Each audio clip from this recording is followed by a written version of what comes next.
Jika Kuyang telah makan darah, maka kemampuannya akan lebih sakti dan tidak bisa dikalahkan oleh kemampuan atau kekuatan apapun.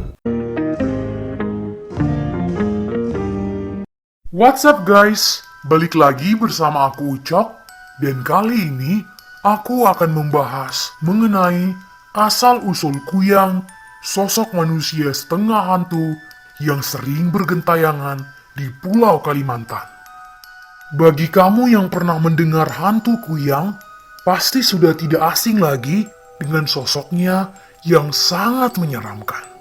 Kuyang atau Kauyang adalah hantu yang berwujud kepala manusia beserta isi tubuh yang ikut terbang bersama tanpa adanya kulit dan tulang yang menutupi. Makhluk yang disebut Kuyang ini sangat dikenal oleh masyarakat di Kalimantan.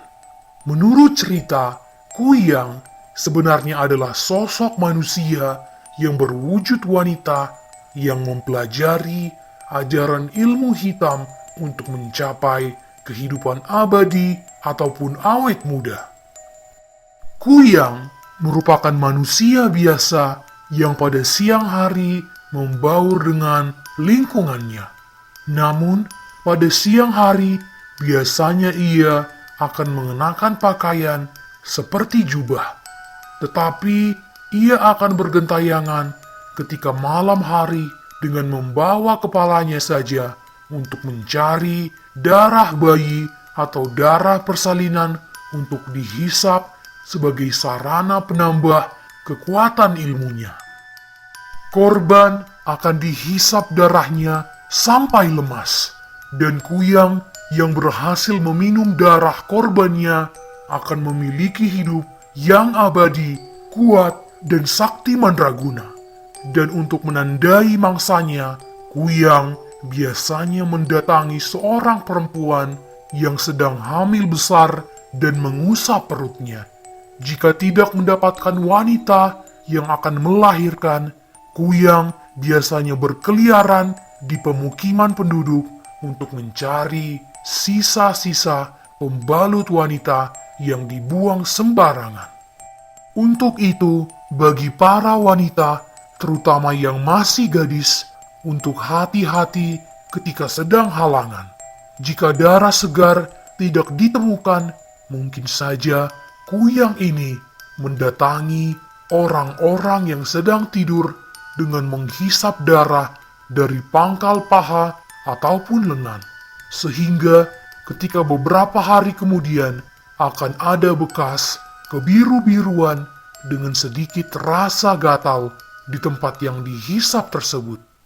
Jika Kuyang telah makan darah, maka kemampuannya akan lebih sakti dan tidak bisa dikalahkan oleh kemampuan atau kekuatan apapun.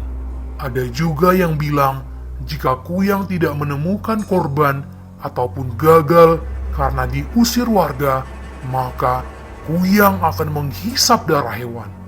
Namun, jika terlalu sering meminum darah hewan, tubuh dan wajahnya akan menua seperti nenek-nenek. Kuyang memiliki 2 taring di kiri dan kanan mulutnya. Biasanya, Kuyang mencari mangsa pada malam hari. Dan untuk mengelabuhi korbannya, sewaktu-waktu Kuyang bisa berubah menjadi seekor burung atau kucing besar. Konon, legendanya, Kuyang adalah seorang wanita yang merupakan istri simpanan dari seorang pria yang sangat kaya raya. Suatu ketika, dia ingin suaminya hanya cinta dan tunduk kepadanya, sehingga dia pergi ke dukun untuk meminta ilmu hitam agar keinginannya bisa terwujud. Dukun itu lalu memberikannya minyak dan memberitahukan pantangan yang harus dihindari oleh wanita tersebut. Pantangannya seperti jangan sampai melewati tanaman labu, jangan melewati sapu ijuk, jangan melihat cermin, dan syarat yang terpenting ialah harus makan ari-ari bayi seminggu sekali atau sebulan sekali. Wanita itu pun akhirnya melakukan ritual yang dukun itu suruh. Dalam seketika, wanita tersebut berubah menjadi sosok kuyang yang menyeramkan. Kemudian, dia pun mulai mencari ari-ari bayi di kampungnya, dan hal itu terus berlanjut hingga beberapa bulan. Suatu ketika, tidak ada lagi wanita yang hamil di kampungnya, sehingga memaksa si kuyang untuk mencari ari-ari bayi di luar kampungnya. Tetapi karena dia belum hafal jalan di kampung lain, tanpa sengaja kuyang tersebut melanggar pantangan dari dukun karena dia melewati tanaman labu. Akhirnya kuyang tersebut terjebak di tanaman labu dan tidak bisa terbang. Kuyang itu pun akhirnya menangis dengan suara yang menyeramkan, sehingga ada seorang laki-laki yang mendengar suara tersebut. Orang itu pun kaget melihat sesosok makhluk yang menyeramkan. Kuyang itu pun akhirnya meminta tolong untuk membawa tubuhnya pulang dan akan memberikan imbalan berupa perhiasan jika laki-laki tadi mau membantunya. Akhirnya, laki-laki tersebut membantu kuyang pulang ke rumah dengan memasukkan kepala kuyang tadi ke kantong belanjaan. Setelah kejadian tersebut, akhirnya warga desa tahu siapa yang selama ini suka mencuri ari-ari bayi di kampungnya. Orang Banjar sendiri mencirikan kuyang sebagai seorang perempuan berambut panjang yang jika berjalan pada siang hari selalu menutupi bekas guratan di lehernya dengan kain agar tidak kepanasan terkena sengatan matahari. Orang Banjar meyakini bahwa kuyang adalah makhluk jadi-jadian yang takut dengan bawang merah, terlebih lagi dengan bawang merah tunggal. Kuyang takut dengan cermin, sisir, pisau, rumput jariangau, dan tentunya adalah doa. Itulah sebabnya menjadi tradisi dalam masyarakat Banjar untuk meletakkan benda-benda tadi di dekat seseorang yang baru melahirkan atau bayi yang baru dilahirkan agar terhindar dari gangguan kuyang.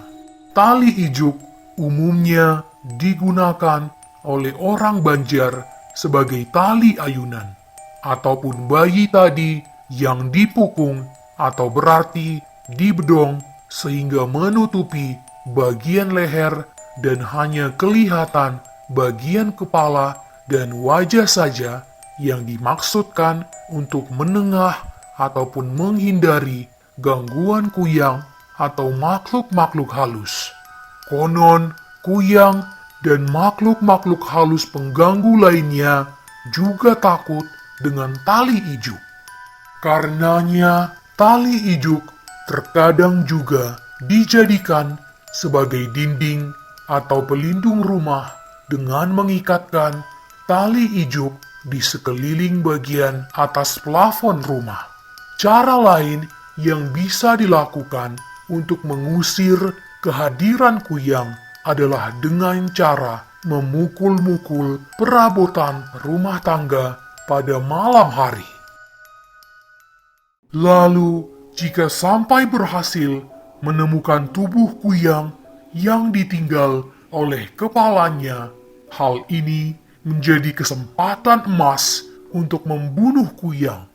Cukup masukkan sapu ijuk atau letakkan benda tajam di leher kuyang, sehingga ketika kuyang akan kembali ke badannya, si kuyang akan kesulitan dan tidak bisa menyatu lagi dengan tubuhnya. Ada yang bilang kalau kepala kuyang beserta organ dalamnya harus kembali menyatu dengan tubuhnya sebelum fajar tiba, atau ia akan mati. Oke guys, sekian cerita horor dari aku tentang asal-usul kuyang. Gimana menurut kamu dengan cerita horor kali ini? Yuk, boleh komen di bawah. Nah, buat kalian yang punya ide atau cerita horor yang lain, boleh banget juga ya komen di bawah atau kirim ke email yang ini. Jangan lupa like, komen, dan subscribe channel ini ya. Dan jangan lupa juga nyalain lonceng notifikasinya supaya kamu gak ketinggalan video terbaru kita.